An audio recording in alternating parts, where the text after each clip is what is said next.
All right. After a couple hours of banging, hammering, cutting, measuring, sort of measuring, I just sort of lined the pieces up and kind of guess where it goes and cut it. It's not perfect. This piece was short because I didn't have enough long pieces. It turned out I had scrap 2x2s, and that's what I ended up using. It was just enough to finish it. So that's the last of the 2x2s that I have left. So I didn't have to run over to Home Depot. But one of the hardest concepts for me that I have to keep reminding myself throughout this whole renovation of this RV is that things are not going to be perfect. You know, because I don't have a lot of money and time, and the way the situation is, I can't just park somewhere and strip the whole RV apart down to the frame and rebuild from the ground up. I mean, that would be the ideal thing, because things are warped, leaked, we don't know what's going on with what. Because I'm living in it as I'm rebuilding it, I have to do it this way, you know. Some people were saying I seem to be doing things backwards instead of like doing the roof first and then doing the walls and all that. The reason I had to do the sequence the way I do, or have been doing, is because I'm living in it. And I don't have access to certain things. Like, I don't have access to a ladder right now.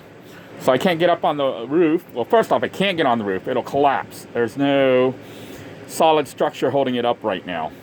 Literally, there's a thin piece of elastomeric paint that's currently blocking the rain from leaking in. I'm going to go and try to repair that later.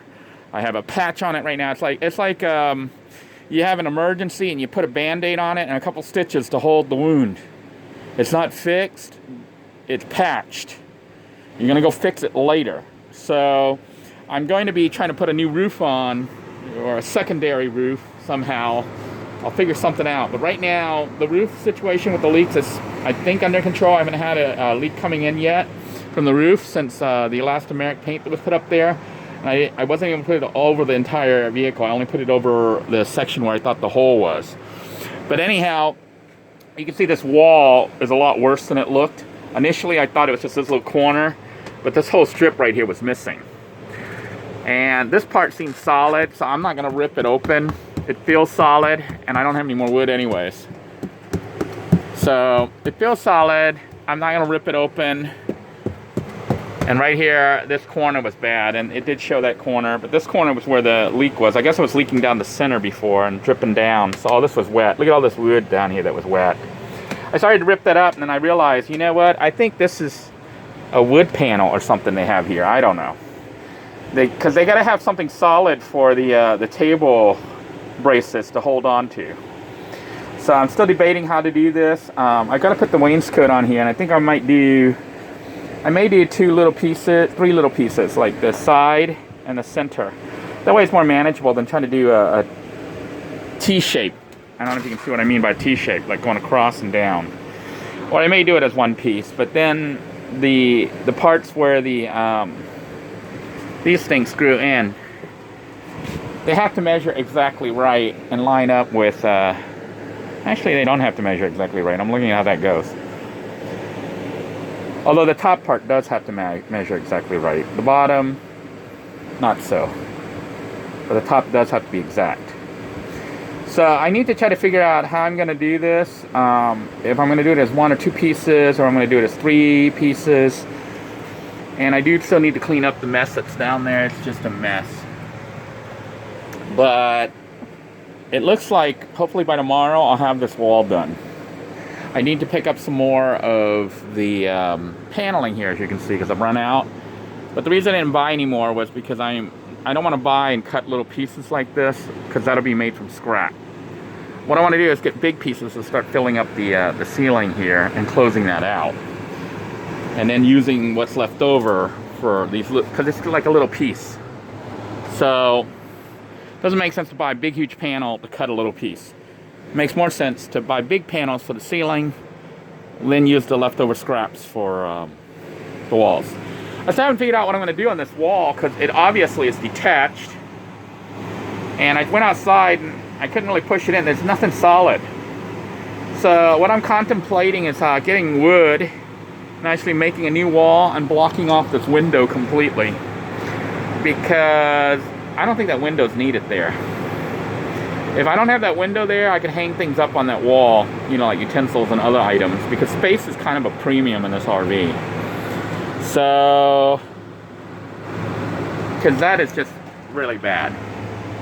Like I said, the proper way to do this RV in the shape that was in with the rotted wood and framing and stuff is actually to gut the whole thing and have nothing left but the frame, and then rebuild from the ground up. And maybe that'll happen one day if the engine on this thing gets fixed and it's good, and I decide I'm going to turn this RV into a tiny house, a real tiny house instead of a RV tiny house. Because, you know, this is kind of a tiny house. Just an RV. But I may convert this RV completely into a tiny house one day. I don't know, or maybe not. Because it may be better to just build something from scratch. I don't know. Although it has the frame and everything, and it has the plumbing and everything else, even though there's leaks down there. But with any luck, the next video you see, I should be putting up the wainscoting and putting up the wall panel. I think I'm going to let this sit overnight and dry out, because when I busted open the wallpaper stuff, it was wet under there. So there was moisture getting in. I'm not sure what the status is here. I'm kind of checking it for warpage and leakage. Because when I was doing it, it was dry. It hadn't rained for a while, and I didn't see any leaks. And I think it did rain one more time, and I don't see a leak.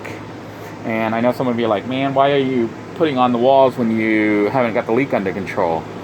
Well, the ceiling leak is, as far as I know, under control at this point. It's the window edges. And you're like, well, you should seal those before you install the framing. You can't seal those before you install the framing, because the framing is what holds the window up. And then you have to seal the window after you have it framed and up. Do you understand? Like, if I can't seal it when the window is not even up. There's nothing holding the window in place. What's holding the window in place is the framing, this wooden stuff down here. And some of you are like, oh, why did he do this in little pieces? One, I don't have a long piece, but two, I didn't want to rip all of this out and replace a whole piece of wood there. And some of you are like, wow, Denoy's pretty lazy. No, it's not that. It's if I remove that whole piece, there's a chance this whole window falls out. Because there's nothing holding the window up other than the framing. I don't know if you guys understand that. The framing, this wooden area here, the parts that were all rotted and missing, is what's holding the window to the RV. You remove the framing, the window drops. So, like I say, the proper way to do all this is to gut it out, tear all this out, and rip everything out, and do your own framing, new framing, put in new windows, or I wouldn't even put in RV windows, I'd put in house windows. I'd turn this into a little tiny house on wheels, not an RV. I mean, it would be an RV, but it would be built like a tiny house. But for now, because of our budget, our time, and the situation, we just need this good enough. And that is my constant mental battle. I have to keep telling myself, when I have it looking like this, which looks really bad, that this is good enough. Because it's good enough for me to mount the wainscoting on there, put the walls up, it'll look pretty, even though, for me, in my head, I know it's not really the correct way to do this. And it may not last very long. But here's the other thing. Not only is this good enough, it just needs to last long enough. And I think that's the key, you know? Knowing that you don't have to have everything perfect. You don't have to make something last forever. It just needs to be good enough, and it needs to last long enough, and it needs to be something doable enough that you could do, that you know you could take on and actually finish. If I went for perfection, I wouldn't finish this project, because I wouldn't have enough money right now to start on it. And I may never have enough money to start on it. So I've been building as I go, and I've been doing what I can based on how much money I have and the situation, and that's why things sometimes look like I'm doing things backwards. It's because I don't have funding for certain things, but I do need to get it fixed, and I need to have it fixed before it falls apart even worse. So until next time, everyone, thank you for tuning in. I do appreciate all the likes, shares, and comments down below. Also wanted to do a call out to all the patrons, I guess. Thank you so much for supporting this channel and for your financial contribution, because it is helping with the renovation. I have been using the money to apply towards buying components and pieces and parts to do the renovation. Most of my own income is actually going to just paying to stay here at this RV park, which is kind of counterproductive to saving money, but I need the electricity access right now. I don't know if you can hear the air conditioning. This is like a fully functional tiny house. So in that regards, it's worth it. You know, I have a flat rate that I pay, and it includes all the electricity, any amount of electricity that I want, and water. So I don't have to worry about that. And I get limited Wi-Fi access. It's not the best, but I can at least sort of go online a little bit, not too much, nothing too detailed, and I can't really stream too well, as you guys could see. The live stream didn't work so well at all over here. Internet's really bad. But that's where we're at right now, and I do appreciate it. If if you haven't already done so, okay?